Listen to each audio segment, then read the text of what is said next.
교육용 기초한자 1800자 정보가기 43번째 시간입니다. 네, 이 시간은 벼화와 관련된 글자부터 보도록 하겠습니다. 벼화는 부수자죠. 벼가 이거 고개를 수그린 모양이다. 이렇게 됩니다. 네, 이런, 자, 벼는 익으면 고개를 수그린다 했습니다. 이렇게 내려온 모양입니다. 그것을 나타낸 모양이죠. 벼를 이렇게 팔로 쌓는 모양, 사사사라는 글자입니다. 이 사사사는 내 것으로 한다, 내 것이다 라는 뜻으로 팔로 이렇게 쌓는다 해서 벼를 추수를 해서 내가 쌓습니다. 그래서 이것은 내 것이 됩니다. 그래서 사사롭다는 뜻의 사사로울 사가 됩니다. 이 글자도 사사로울 사고 이것도 사사삽니다. 네. 이것은 단독으로는 거의 쓰이지 않습니다. 사정이다, 사립이다 할 때 쓰는 그런 글자입니다. 자, 여기에 입을 뜻한 입구를 넣었습니다. 자, 벼라는 것은 이렇게 먹는 곡식이죠. 그래서 한 입으로 같은 곡식을 먹는다, 같은 밥을 먹는다 하므로 화평하다, 화하다 이렇게 얘기하기도 합니다. 그리고 이 글자 자체가 고기를 이렇게 수그린 모양이에요. 그러므로 부드럽다는 뜻이 있습니다. 부드럽게 말을 한다. 그렇게 해서 화하다 이렇게 설명하는 사람들도 있습니다. 평화다, 화음이다 이렇게 얘기를 하죠. 자, 여기에 칼을 붙여봤습니다. 왜 칼을 붙일까요? 예, 벼를 이렇게 칼붙이로 이렇게 잘라서 수확을 한다. 그것이죠. 벼를 수확을 하게 되면 이제 앞으로 먹고 살 양식이 생깁니다. 이롭죠. 그래서 이로울 리가 됩니다. 또는 벼를 이렇게 칼이나 낫으로 이렇게 베게 되면 잘 들죠. 싹둑싹둑 잘 잘립니다. 그래서 날카롭다는 뜻으로도 쓰이는 글자입니다. 이익이다, 유리하다 이렇게 되겠죠. 자, 여기 리가 있습니다. 리는 아주 날카롭다는 뜻도 가지고 있다 했습니다. 자, 이렇게 날카롭다는 것은 잘 든다는 얘기죠. 잘 잘라진다는 그런 얘기입니다. 그래서 나무다. 여기 나무를 붙이면 배나무, 배를 뜻하는 배리가 됩니다. 우리가 이화여고, 이화여대 할 때 쓰는 그런 배꽃 그런 뜻이 됩니다. 그럼 왜 이것이 배를 뜻하느냐 하면 배의 열매는 다른 것보다 좀 무릅니다. 그렇죠? 수분이 많고 해서 이렇게 자르면 잘 잘리죠. 싹둑싹둑. 그래서 날카로운 것에 잘 잘리는 것이다 해서 배리가 된다. 네, 이렇게 생각하시면 되겠죠. 자, 벼가 있는데 여기에 말을 뜻하는 말두가 붙었습니다. 말이란 것은 쌀이나 이런 곡식을 재는 기구죠. 말 할 때 그런 것입니다. 그래서 말을 붙이면 곡식을 이렇게 된다는 얘기예요. 곡식을 된다는 것은 곡식의 분량을 나눈다는 얘기죠. 그래서 이 글자는 나눈다는, 세분화한다는 그런 뜻이 있습니다. 세분화된 과목은 세분화되어 있죠. 과학이란 것도 여러 학문이 이렇게 세분화된 것이에요. 그리고 우리가 병원을 가더라도 병원도 이렇게 과목별로 세분화되어 있습니다. 치과, 내과, 외과 이렇게 구분되어 있죠. 그래서 구분된 과목이다. 그것은 왜냐하면 곡물을 이렇게 떠서 이렇게 세분화해서 구분한다. 이런 뜻이 되겠습니다. 자, 그리고 여기에 벼 오른쪽에 불을 뜻하는 불화를 쓴다. 이러면 가을 추입니다. 자, 우리가 추수를 할 시절이 가을이지 않습니까? 가을이 되면 메뚜기들이 이렇게 많이 뛰어놉니다. 그 메뚜기를 불로 태운다는 그런 뜻의 글자입니다. 원래 옛 글자는 굉장히 복잡합니다. 그런 뜻이 다 포함된 글자입니다. 이것이 메뚜기를 불로 태운다는 것을 불이라는 것 하나로 일단 생략을 아주 간략하게 한 것이죠. 원래 글자는 벼를 추수할 시점에 메뚜기를 잡아서 불로 태우는 그런 때다. 그래서 가을이다 합니다. 추석이다, 입추 이렇게 되겠죠. 자, 과목과는 과학이라는 것도 있고 과거 시험을 본다 할 때도 이 과자를 씁니다. 왜냐하면 과거 시험을 볼 때 과목을 나눠서 봅니다. 진사과, 명경과, 재술과 이렇게 과목을 나눠서 치는 것을 과거라 합니다.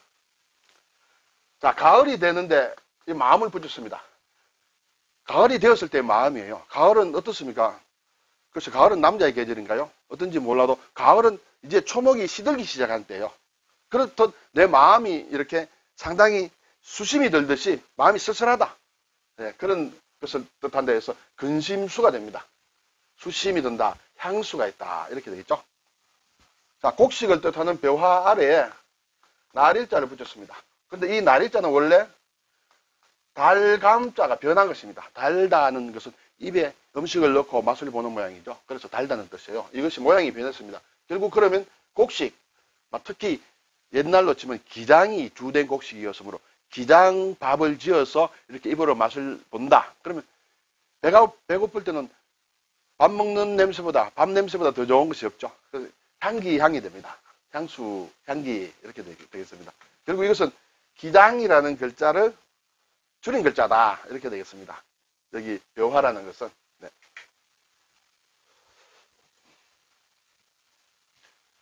자, 묘화 아래에 아들을 뜻하는 아들자가 있습니다. 이것은 벼로 만든, 볕단으로 만든 추수를 하게 되면 이렇게 볕단이 남겠죠. 볏집이. 그것을 가지고 이렇게 어떤 모양을 만듭니다. 우리가 옛날에 보면 허수아비 같은 거 또는 여러 가지 지프로 이렇게 만든 것이 많습니다. 그것처럼 어떤 탈을 만들어서 아이가 이렇게 쓰고 춤을 췄다. 그렇게 됩니다. 그래서 그것은 언제 추느냐 하면 이것은 추수할 때, 이제 추수가 다 끝나서 뭐 잔치 비슷한 것이겠죠. 그때 아들이 춤을 추는데 누가 추냐? 막내 아들이 춘다 해서 계절의 마지막 계다 이렇게 해서 마지막, 계절, 이런 막내 이런 뜻을 가지고 있습니다. 그래서 계절, 사계 이런 글자를 쓰기도 합니다. 그리고 이제 아들이 아니고 여자가 아래에 있습니다. 자, 이 벼화에는 부드럽다는 뜻이 있었습니다. 벼가 익으면 고기를 숙이듯이 상당히 부드러운 그런 맛이 있습니다. 그래서 여자의 몸도 또 좀 부드럽다고 볼 수 있습니다. 여자가 몸을 맡겨서 부드럽게 춤을 추는 모양이다. 여자가 벼 이삭처럼 몸을 맡겨서 춤을 추는 모양이다. 해서 맡긴다는 뜻의 맡길 위임입니다. 위임한다, 위탁한다. 네, 이렇게 되겠죠. 자, 벼 아래에 이런 모양의 글자가 있습니다. 자, 이것은 이렇게 뭔가 아래로 이렇게 쭉 쳐졌다는 그런 얘기가 되겠죠. 그래서 아래로 쳐졌다는 것은 떼어난다는 뜻이에요. 자, 이삭이 이렇게 아래로 떼어난다. 아래로 쳐졌지만은 이것은 쭉 가지를 내에서 빼어낸다는 그런 뜻이 되겠죠. 그래서 빼어난다, 빼어날 수가 됩니다. 우수하다, 수재다 할 때 그렇게 되겠죠. 자, 여기에 간다는 뜻에 착이 붙었습니다. 착이 붙었으면 벼 이삭이 길게 뻗어나가는 모양이다. 그래서 꿰뚫고 나간다, 통과한다 그런 얘기예요. 뚫고 통한다 해서 꿰뚫을 투라고 됩니다. 투명하다, 투명하다. 투명하다는 것은 유리를 보더라도 투명, 반투명 이런 것이 있습니다. 투명한 것은 꿰뚫고 나가죠. 예. 그래서 보이는 것이죠. 자, 투석을 한다. 병원에서 우리가 혈액을 투석한다 할 때도 이 투자를 쓰고 있습니다. 자, 이렇게 빼어났어요. 빼어났는데 앞에 말을 뜻하는 말서문을 넣었습니다. 이것은 뭐 말솜씨가 아주 빼어난 모양이다. 말솜씨를 잘해서 이렇게 달랜다, 또 꿰는다 그런 뜻이 있습니다. 유혹한다, 유도한다 이렇게 되겠죠. 예, 벼화와 관련된 글자들이 상당히 많이 나왔습니다. 자, 이제 아직도 계속 나오는데 여기에는 벼화가 2개나 들어있습니다. 자, 다스릴 역이라고 빨간 표시한 글자가 나왔는데 1800자 들지 않고 단독으로도 거의 쓰이지 않습니다. 이것은 언덕을 뜻하는 기석음입니다. 그리고 이걸 하나를 더 붙이게 되면 지붕을 뜻하는 집음이 돼요. 그래서 이거 집을 뜻하기도 하고 이건 언덕을 뜻하는데 경우에 따라서는 이것과 이것이 거의 혼동대가 막 섞여 쓰이는 경우도 있습니다. 그래서 기석을 뜻하지만은 집의 처마를, 지붕 아래 처마를 뜻하기도 한다. 그렇게 쓰일 수 있습니다. 그래서 지붕 처마에서 지붕 처마 밑에 벼를 말리기 위해 순서대로 버려놓은 모양이다. 그래서 벼를 이렇게 2개를 같이 썼습니다. 한자에서 같은 글자를 2개 쓰면 많다는 뜻입니다. 그래서 2개밖에 안 늘어나는데 뭐 순서라고 할 수 있느냐? 많이 있다는 것을 의도하는 것입니다. 물론 3개가 있으면 더 많다는 뜻이겠죠. 그래서 차례차례 하는 것을 많이 뜻하게 됩니다. 차례차례 겹치지 않도록 잘 마르기 위해서는 겹치지 않도록 잘 벌려놔야 되겠죠. 자, 여기에 아래에 발을 뜻하는 그칠지가 있습니다. 결국 내 발이 차례차례 지나온 이력을 얘기합니다. 내가 발로 밟고서 지내온 이력 하나하나 차례차례 할 때 지낼 역이 됩니다. 역사, 역임 할 때도 마찬가지입니다. 자, 여기 아래에 해를 뜻하는 나리를 넣습니다. 자, 해가 차례차례 지난다는 그런 뜻이죠. 달력이 되겠죠. 그것은 결국은 해가 이렇게 오늘 뜨고 내일 뜨고 계속 날짜대로 이렇게 떠오른다는 것을 생각해서 이렇게 계산해 놓은 것을 책력이라고 합니다. 달력이죠. 자, 해년이라는 글자가 있는데요. 우리가 1년, 2년 많이 쓰는 그런 글자입니다. 해년, 해를 뜻합니다. 나이를 뜻하기도 합니다. 자, 이것은 모양이 벼화와 사람인이 합친 글자예요. 벼화와 사람인이 합쳤는데 이 모양이 좀 잘 들어맞지 않습니다. 그렇지만 옛 글자를 보고 그렇게 합쳐지면서 모양이 좀 변한 모양이다 해서 이렇게 해서 해년이 된다. 자, 이것도 연 1회에 모내기를 할 때 볏짚으로 만든 탈을 쓰고 이렇게 좀 어떤 사람이 춤을 춘다. 앞에도 그런 것이 나왔죠. 우리 춤추는 그런 글자. 계절개도 있고 맡길 위도 있고 뭐 여러 가지 있습니다. 아무래도 옛날에는 좀 그런 행사가 있을 때는 막 춤을 좀 추고 그랬겠죠. 어쨌든 그렇게 해서 해년이 된다. 연금, 연세. 물론 이렇게 설명하지 않는 사람들도 있습니다. 그래서 이것이 반드시 옳다라고는 생각하지 마시고 여러 학설 중에 하나라고 생각을 하시고 좀 열어놓으셔야 됩니다. 받아들여 해석할 때 내 것이 반드시 옳다. 저도 제가 개인적으로 조사를 한 것이라기보다는 여러 학자들이 연구해 놓은 것을 읽고 이것이 가장 내가 받아들이기 쉽다 해서 받아들인 것입니다. 여러 학자들의 의견이 있습니다. 그래서 그런 것에 또 너무 의미를 둘 필요도 사실은 없습니다. 지금 시대에 와서는 단지 이 글자가 해, 나이를 뜻하는 년이다. 그렇게 아는 것도 괜찮은 공부 방법입니다. 자, 이제 벼를 이렇게 적었습니다. 이게 벼입니다. 근데 보리는 그럼 어떻게 되느냐? 보리는 이렇게 했습니다. 보리라는 것은. 보리의 모양을 이렇게 했어요. 보리는 익어도 이렇게 고개를 수그리지 않습니다. 그래서 이 부분이 없습니다. 내려오는 부분이. 자, 그런데 옛날에 중국에는, 아주 옛날에는 보리가 없었어요. 근데 보리가 저 서역에서 건너왔습니다. 그래서 이 보리를 뜻하는 글자가 점차 온다는 뜻으로 바뀌었어요. 온다는 뜻으로. 또 하나, 이 보리는 겨울을 지내고 봄이 돼야 보통 보리를 거둬들입니다. 그러면 겨울 지나고 가을에 벼를 출사하죠. 그걸 다 먹고 나면 봄 되면 상당히 집집마다 이렇게 가난해집니다. 양식이 떨어집니다. 그래서 빨리 보리를 수확할 날을 기다립니다. 그래서 온다를 라는 뜻으로 자꾸 뜻이 바뀐 거예요. 원래로. 그래서 원래는 보리의 이삭이 팬 모양인데 오다는 뜻으로 뜻이 바뀌었습니다. 내일이다. 왕래한다. 자, 이렇게 보리의 뜻이 바뀌니까 이제 진짜 보리를 뜻하는 글자를 새로 만들어야 되지 않겠습니까? 그래서 만든 것이 이렇게 발로 밟는다는, 이게 발을 뜻하는 글자죠. 발로 밟는다는 글자를 아래에다 붙였습니다. 보리는 발로 밟아줘야 됩니다.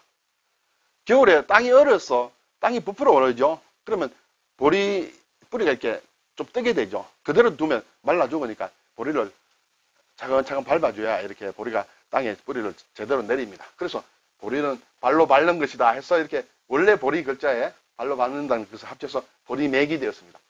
이 글자가 상당히 어려운 글자로 생각이 됩니다만은 우리가 온다는 뜻의 올래를 제대로 알면 여기에 발을 뜻하는 것만 넣으면 된다.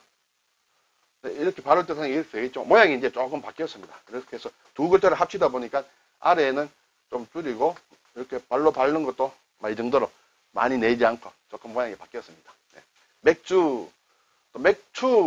맥추는 가을에 보리를 거둬들이는 보리 수확한다. 물론 보리는 가을 보리도 있고 봄 보리도 있겠죠. 네. 자, 가지런할 제다는 그런 글자. 상당히 복잡합니다. 가지런하다. 많은 물건이 가지런한 모양, 또는 곡물 이삭이 가지런히 패인 모양. 우리가 부수에서 배웠습니다만, 뭔가 이렇게 가지런하게 이렇게 있는 것이에요. 이런 모양이 저렇게 바뀌었습니다. 아주 너무 엄청나게 많이 바뀌었어요. 그래서 이걸 어떻게 쓸 수 있도록 외워야 되나 고민하실 수 있습니다만 못 써도 상관없습니다. 제가 생각하기에는. 그렇지만 쓸 수 있으면 좋겠죠. 일단 보겠습니다. 이렇게 적고 또 가운데 이렇게 적고 이렇게 칼도처럼 하고 또 이렇게 하고 아래에는 이렇게 적는다. 가지런하다. 이 모양이 이렇게 바뀐데 좀 믿을 수 없습니다. 저도 믿을 수 없는데 글자가 이렇게 되어 있으니까 이렇게 배워야 되겠죠. 자, 여러분 써보시기 바랍니다. 써보시고 하면 또 넣을 수 있습니다. 이런 복잡한 글자를 쓰실 때는 정말 자주 쓰고 내가 이 글자를 아주 멋있게 써봐야 되겠다 하는 그런 마음으로 쓰면 글자도 이뻐지고 획도 외울 수 있습니다. 자, 이제는 이 가지런하다는 것은 우리가 일제히 한다는 것이에요. 가지런한 것은 함께 하는 것이죠. 그래서 애국가를 함께 부른다. 다 같이 부른다 하는 것은 애국가 재창이라고 합니다. 애국가 합창 이렇게 나누죠. 합창이라면 소프라노, 알트, 테너, 베이스 이렇게 자기 각 파트로 나눠가 부르는데 같은 멜로디로 같은 선율로 함께 부른다. 그것은 재창이라고 합니다. 그리고 일제히 무엇을 한다 하는 것은 일제라고 합니다. 네. 우리가 어릴 때는 일제고사라는 게 있었어요. 요즘도 있는지 모르겠습니다. 전교생이 전부 같은 날에 시험을 칩니다. 일제히 시험을 칩니다. 일제고사. 네. 자, 이렇게 가지런한데 여기에 물을 뜻하는 삼수를 넣었습니다. 자, 이것은 사람들이 물을 건널 때 가지런하게 일제히 건넙니다. 한 명, 두 명 건너다가 넘어지고 빠질 수 있으니까 물을 건널 때 같이 건너자. 그래서 함께 건넌다는 뜻으로 건널제가 됩니다. 건넌다. 이거는 많은 글자를 만듭니다. 경제다, 구제다, 결제한다. 네. 제주도 할 때도 이 제자 쓰죠. 네. 그 다음에는 대나무를 뜻하는 대죽입니다. 네, 대죽. 대나무 잎이 늘어진 모양이다. 이 대나무 잎이 늘어졌는데 아래에 사람이 있습니다. 자, 사람은 큰데도 사람의 모양이죠. 사람이 팔다리를 벌린 모양입니다. 근데 머리를 좀 이렇게 수그렸습니다. 사람이 팔다리를 벌리고 상당히 몸이 유연하게 이렇게 움직입니다. 그래서 대나무가 이렇게 움직이듯 부드럽게 움직이듯 이렇게 웃는 모습을 나타낸다. 예. 대나무가 바람에 휘듯이 몸을 휘으면서 웃는 모습이다. 그래서 웃음소라고 합니다. 담소한다. 앉아서 얘기하면서 웃기도 하고 하는 것입니다. 실소한다. 갑자기 웃음이 픽 하고 나오는 것이에요. 실소하는 것은. 예. 실수가 아니고 실소예요. 헛웃음이 나오는 것이죠. 네.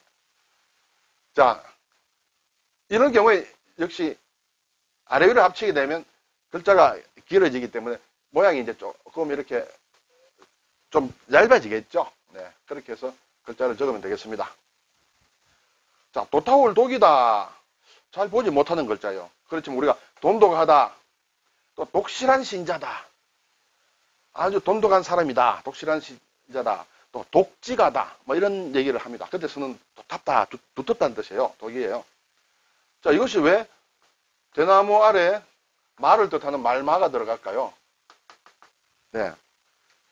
살찐 말처럼 도타운 그런 도탁고 무게가 있는 것을 얘기합니다.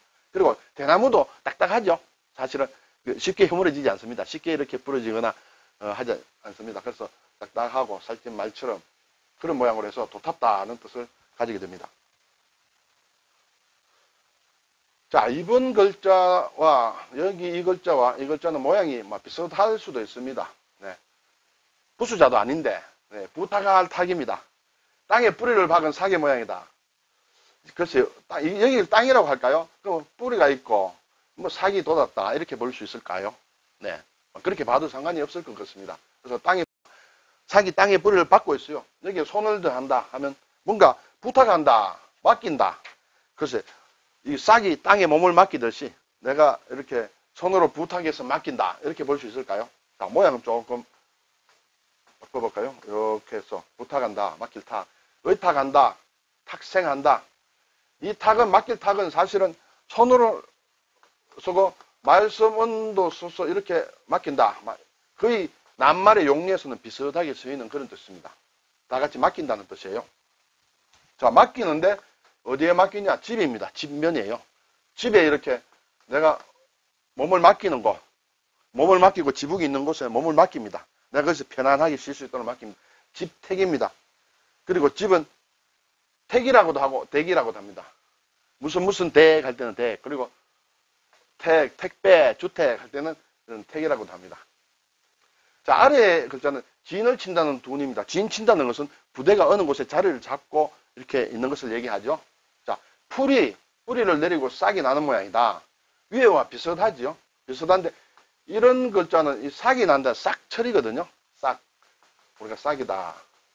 싹철인데, 자, 여기 땅이라고 할 수 있을 거고 또 이런 부분인데 싹철에서 이 부분이 이렇게 오른쪽으로 구부러졌다 이렇게 볼 수도 있습니다. 어쨌든 이것이 진친다는 뜻의 둔입니다. 어디에 주둔한다는 것은 그곳에 가서 이렇게 뿌리를 받고 있는 것을 얘기합니다. 둔전병도 어디에 가서 근무하는 병사들인데 거기에서 자기들이 농가 밭을 일구어서 생활을 하고 전쟁이 터지면 또 싸우러 나가고 하는 그런 병을 둔전병이라고 합니다. 자, 삭이 이렇게 뿌리를 내고 삭이 나는데 여기에 씨를 뜻하는 실사를 넣었습니다. 실사를 넣게 되면 어떻게 될까요? 실처럼 가늘게 돋은 싹이에요. 실처럼 가늘게 돋은 싹은 상당히 깨끗하고 보드랍고 순수하겠죠? 그래서 순수할 순입니다. 순정이다, 순금이다. 예. 여기에 쇠금을 보겠습니다. 쇠금을 넣게 되면 땅에 박힌 쇠처럼 뭉툭한 것이다. 이렇게 볼 수 있습니다. 뭉툭하다, 둔하다. 뭉툭한 것은 둔합니다. 쇠처럼 땅에 박힌 것이 뭉퉁한 모양입니다. 예, 땅에 박힌 쇠처럼 뭉툭하다. 그래서 둔하다. 둔감하다. 재주가 별로 없는 것을 둔재라고 하죠. 네. 자, 이 글자는 조금 복잡하게 보입니다. 복잡하게 보이지만 뜯어보면 위에 일단 큰 대라는 것이 있습니다. 크다는 것이 있고 아래에는 이런 글자가 있죠. 옛 글자를 보면 이것이 발지자가 3개가 있는 글자예요. 이것이 모양이 변했어요. 변해서 이런 모양이 됩니다. 보통 사람은 발이 2개죠. 발이 2개인데 발이 하나 더 붙였어요. 어떤 실제 발이 셋인 사람은 없겠지만 그만큼 상황이 그렇다는 것이죠. 그래서 사람이 큰데라는 것은 몸과 팔다리를 이렇게 크게 벌린 모양인데 벌리고 발이 3개 붙였다는 것은 굉장히 빨리 이렇게 뛰어가야 된다. 그렇게 해서 달아날 분 이렇게 되겠습니다. 달아날 분. 분주하다. 아주 분주하다. 광분한다. 아주 미쳐 달리는 것처럼 하는 것을 광분하다. 이렇게 되겠습니다. 자, 이것은 클분이란 글자예요. 자, 윗부분에 여기에는 위에 나와 있는 이 부분이 있습니다. 그래서 이것이 조개가 크게 둥근 조개처럼 풀이 크게 자라는 모양이다. 갑자기 발 얘기를 하다가 또 풀이 나왔어요. 이 모양이 나왔죠. 발하고는 상관이 없지만 크게 아주 바쁘게 달아난다 해서 좀 크다는 뭔가 많다는 그런 얘기가 되겠죠. 그래서 둥근 조개처럼 조개가 이렇게 둥글지 않습니까? 뭐 둥글지 않은 조개도 있습니다만 조개가 둥근 조개처럼 이렇게 부풀어 오른 모양이다. 이 조개를 뜻하죠. 네. 풀이 크게 자라는 모양이다 해서 이 글자 단독으로는 잘 쓰이지 않습니다만 크다는 뜻으로 크게 부풀어 오른다는 뜻으로 이 글자를 씁니다. 자, 흙으로 크게 부풀어 오르게 만든다 하는 것은 무엇이죠? 우리가 무덤을 얘기합니다. 무덤에 가면 봉분이 있습니다. 이렇게 조개가 둥근 것처럼 풀이 이렇게 많이 자라나는 것을 이 글자라고 하는데 여기에 흙토를 더하면 무덤이 된다는 것이죠. 흙을 크고 부풀게 사온 모양이다. 그래서 고분이다, 분묘다 할 때 됩니다. 자, 이것은 크다는 뜻이에요. 크게 부풀어 오르는데 무엇이 크게 부풀어 오르느냐? 마음이 크게 부풀어 올랐어요. 화가 나서 마음이 막 아주 정말 화가 나서 못 견딘다. 감정이 크게 부풀어 터진다. 쌓인 감정이. 그래서 분할 분입니다. 마음이라면 반드시 화난 마음뿐만 아니라 기쁜 마음도 있고 여러 가지 마음이 있겠습니다만 여기에서는 막 이렇게 화난 마음으로 이렇게 사람들이 생각하고 만들고 그렇게 글자를 쓰고 있다. 이렇게 생각하시면 되겠습니다. 분노한다. 비분 이런 낱말을 만들죠. 네. 조금 어려운 획들도 몇 자 있었습니다. 자, 노트를 잘 하시고 읽어보시고 적어보시기 바랍니다. 자, 이제 1800자 강의를 마치는데 앞으로 딱 2가 남았습니다. 강의가 2번 남았습니다. 네. 마지막까지 전력을 다해주시고 지금까지 배운 걸 복습을 꼭 해보시기 바랍니다. 수고하셨습니다.